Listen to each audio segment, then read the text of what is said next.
గత 20 సంవత్సరాలుగా సమగ్ర శిక్షలో కేజీబీవీ యూఆర్ఎస్ సమగ్ర శిక్ష ఉద్యోగులందరం కూడా కాంట్రాక్ట్ బేసిక్లో పనిచేస్తాను. అది అందరికీ కూడా తెలిసిన విషయమే. అతి తక్కువ వేతనంతో పనిచేస్తున్న మమ్మల్ని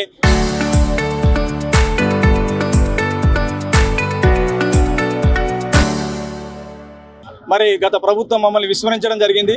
మరి ఇప్పుడు వచ్చినటువంటి ప్రభుత్వం మేము కాంగ్రెస్ ప్రభుత్వం అధికారంలోకి రాగానే రెగ్యులేషన్ చేస్తామని చెప్పినటువంటి సీఎం రేవంత్ రెడ్డి గారు అధికారంలోకి వచ్చి ఇప్పటికి 2 సంవత్సరాలు అవుతా ఉంది. అయినా ఇప్పటికి కూడా మాకు ఎలాంటి న్యాయం చేయడం లేదు. మరి మమ్మల్ని మర్చిపోయారా? గతంలో మేము ఒక 29 రోజుల పాటు సమ్మె చేయడం జరిగింది. సమ్మెకు సంబంధించినటువంటి వేతనం ఇస్తాం, మీ సమస్యల పరిష్కారం చేస్తామని చెప్పేసి ఆర్థిక శాఖ మంత్రి బట్టి విక్రమార్క ద్వారా కూడా మాకు సమాచారం ఇప్పించి కూర్చోబెట్టి మా నాయకులతో రాష్ట్ర నాయకులతో కూర్చోబెట్టి మాట్లాడి మరి సంవత్సర కాలం అయినప్పటికీ కూడా సమ్మెకాలం వేతనం ఇవ్వలేదు. పైనుంచి మా సమస్యలను ఇంతవరకు పరిష్కారం చేయలేదు. మరి ఇప్పుడు ఉన్నటువంటి పరిస్థితులలో బతికేటువంటి పరిస్థితి లేదు. మాకు ఇచ్చేటువంటి వేతనం అతి తక్కువ వేతనం.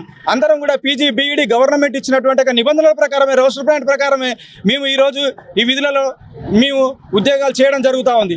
ఇప్పటికైనా ప్రభుత్వం మా పైన సీతకన్ను వేయకుండా మా కుటుంబాలని ఆదుకోవాలని చెప్పేసి మేము ఇక్కడి నుంచి మానుకోట జిల్లా తరపు నుంచి ఈ యూటీఎఫ్ నాయకత్వంలో మేమందరం కూడా సమగ్ర శిక్ష ఉద్యోగులు అందరం కూడా ఈరోజు కలెక్టరేట్ దగ్గర నిరసన తెలియజేస్తూ కలెక్టర్ గారికి మరి వినతి పత్రం ఇవ్వడానికి వచ్చాం.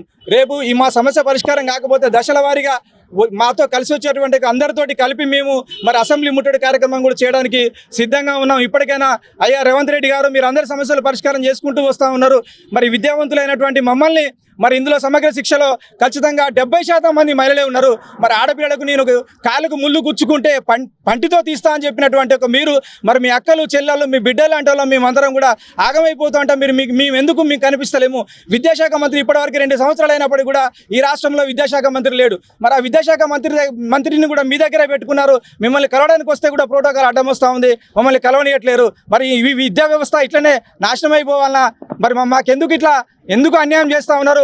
ఇప్పటికైనా సరే సమగ్ర శిక్ష ఉద్యోగులందరినీ రెగ్యులర్ చేయాలి. మీరు ఇచ్చిన మాట ప్రకారం రెగ్యులర్ చేయకపోతే రాబోయే రోజుల్లో ఈ 20,000 మంది మరి అసెంబ్లీ ముట్టడి ఉంటుంది, ప్రగతి భవన్ ముట్టడి ఉంటుంది.